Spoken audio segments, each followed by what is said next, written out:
Mr. Chairman, as to the Coffman-Giffords amendment that is in the in block, what this amendment does is it seeks to recognize that the attacks on Fort Hood, Texas,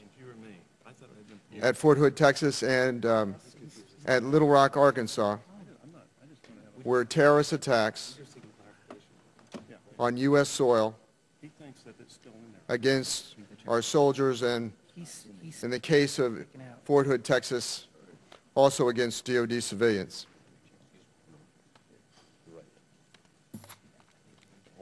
The Fort Hood and Little Rock victims are just as much a part of the global war on terror as any other service member killed or injured in Iraq or Afghanistan.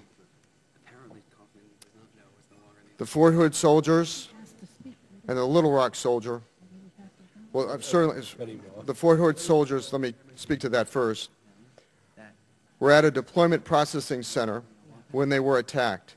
They were preparing to go to war and returning from war.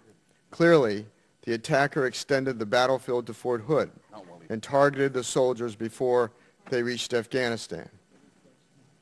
These were combat casualties, and we are obligated to ensure that these victims receive all the benefits and recognition that other combat casualties receive. Mr. Chairman, what this bill does is it recognizes that the sacrifices of these soldiers, both in Fort Hood and at Little Rock, both those who were killed in action and who were wounded in action, are in fact combat casualties.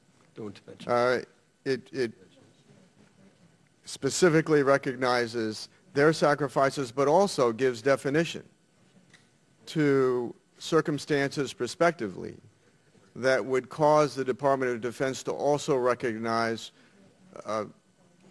those wounded or killed in action on U.S. soil through terrorist attacks in the future, that they also be afforded the same status as being combat casualties.